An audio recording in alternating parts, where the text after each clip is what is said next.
বেসরকারি প্রতিষ্ঠানের ছাত্রের রহস্যজনকভাবে মৃত্যু। মানিকচক এলাকায় অবস্থিত রোজমেরি মিশনারি বেসরকারি শিক্ষা প্রতিষ্ঠানের ছাত্রের রহস্যজনকভাবে মৃত্যুর ঘটনায় বিদ্যালয় কর্তৃপক্ষের বিরুদ্ধে অত্যাচারের অভিযোগ তুলেছে পরিবারবর্গ। এই ঘটনাকে কেন্দ্র করে ব্যাপক চাঞ্চল্য ছড়িয়েছে মানিকচক এলাকা জুড়ে। এই ওদের 7-8 এক জায়গায় থাকে, এক ক্লাসে বসেছিলাম, তো ওদের মধ্যে থেকে কে যারা জোরে চিৎকার করলো, তো হেড স্যারের কান লাগলো, তো বলছে কে চিৎকার করলো, তো ওরা আর কেউ বলছে না, তো বলছে তোরা কেন বলছিস না বল, তো বললো না, তোরা দাঁড়িয়ে থাকলো আর বাদ বাকিরা চলে গেল। কতজন ছিল ওখানে দাঁড়িয়ে যারা চিৎকার করেছে? ওদের ক্লাসের যারা 7-8 এর মধ্যে ছিল আর কি। রাতের সময় চিৎকারের ঘটনা রাত্রে? হ্যাঁ, রাত্রেই হচ্ছে 9টার সময়। আচ্ছা, তো এবার ওরা দাঁড়িয়ে থাকলো, তো আমি বললাম বাবুরে বল কে চিৎকার করেছে, তো স্যার জিজ্ঞেস করছে, তো বলে দেন। হ্যাঁ, স্যারকে না জিজ্ঞেস করলে তো স্যার তো বুঝতে পারবে না ব্যাপারটা কি, বাইরে থেকে আওয়াজ আসে, তো অনেকে বলে যে কেন চিৎকার করছে হোস্টেলের ছেলেরা, তো ওই জন্য জিজ্ঞেস করছে, তো বল। তো ওই ছেলেটা, যে ছেলেটা অ্যাক্সিডেন্ট ঘটিয়েছে, সেই বলছে স্যার ম্যাডাম আমি করেছি। বলছি ঠিক আছে, ভালো স্বীকার করলে ঠিক আছে, তোকে মারবে না, ঠিক আছে। এবার হেড স্যার বললো তুই করেছে, বলছি যে শ্রীকান্ত করেছে আর মারধর করবেন না, ঠিক আছে, স্বীকার করে নিয়েছে, তো ঠিক আছে। শোন না, আজকাল মারধর করে না, বললো ওরা হয়তো ভয়ে হয়তো বলছিল না, স্বীকার করছিল না, আমি হয়তো কিছু একটা ওদের মনের মধ্যে ছিল, তো আমি বললাম স্বীকার করে নে, তো স্যাররা সন্তুষ্ট হয়ে যাবে স্যারের মনটা কি, যাক স্যার স্বীকার করে নিল, তো স্বীকার করে নিল ছেলেটা, ঠিক আছে তোরা লাইন কর। এসে বলো ঠিক আছে লাইন করে, ওদেরকে বলো তার যা শান্ত হবে, ঘুমাতে যা। লক থাকে কিন্তু আমাদের সিজি গেটে একটা লক করা থাকে, তো চিৎকার করছে খুলেন ম্যাডাম খুলেন খুলেন খুলেন, ঘর করিয়ে উঠে গেট খুললাম। তো ওদেরকে সবাই ধরে নিয়ে আসলো, এখানে শোয়ালো, তারপরে তাড়াতাড়ি হসপিটাল নিয়ে চলে গেল।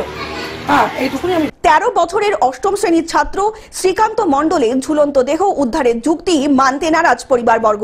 বিদ্যালয় কর্তৃপক্ষের অত্যাচারে মৃত্যু হয়েছে বলে দাবি পরিবারবর্গের। বেসরকারি শিক্ষা প্রতিষ্ঠানে পড়াশোনার সাথে সাথে প্রতিষ্ঠানেরই আবাসনে গত 3 বছর ধরে থাকছিল শ্রীকান্ত।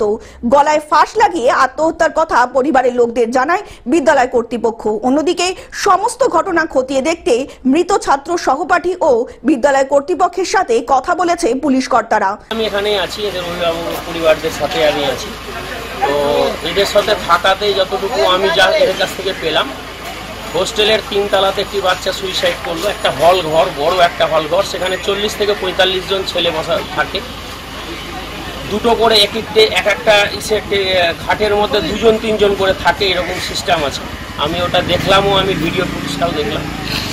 ফ্যান যেখানে ঝুলানো হয় হুক, সেই হুকে বলে দড়ি দিয়ে চাদর দিয়ে বাঁধা একটা যা শোনা হলো।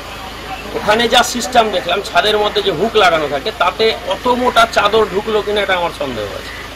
এবং হোস্টেলের মধ্যে যা পরিবেশ আমার যা মনে হয়েছে, এই পরিবেশটা সুস্থকর পরিবেশ নয়। এই রকম আমরা হোস্টেল সিস্টেমের মধ্যে তার অনেক রকম ক্রাইটেরিয়া থাকে, সেই এরিয়াগুলো মানা হয় কিনা এই হোস্টেলে আমার এটা সন্দেহের মধ্যে আছে। কারণ সেখানে তাদের খেলার মাঠ থেকে শুরু করে তাদের যে ব্যবস্থা, থাকার ব্যবস্থা, সিসি ক্যামেরার যে ব্যাপারটা, সেটা দেখা প্রয়োজন আছে।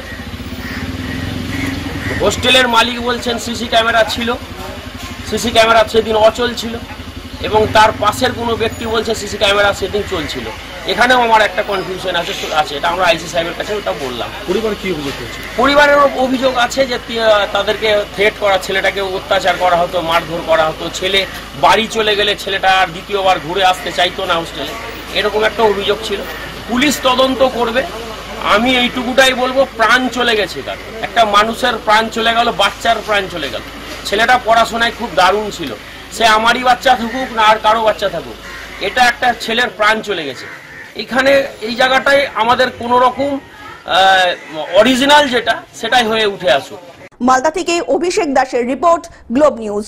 এখন থেকে গ্লোব টিভি দেখুন আপনার স্মার্টফোনেও। গুগল প্লে স্টোর অথবা অ্যাপল স্টোর থেকে ডাউনলোড করুন গ্লোব টিভি লাইভ অ্যাপ। এছাড়া জিও টিভি অ্যাপ থেকে দেখুন গ্লোব টিভি লাইভ।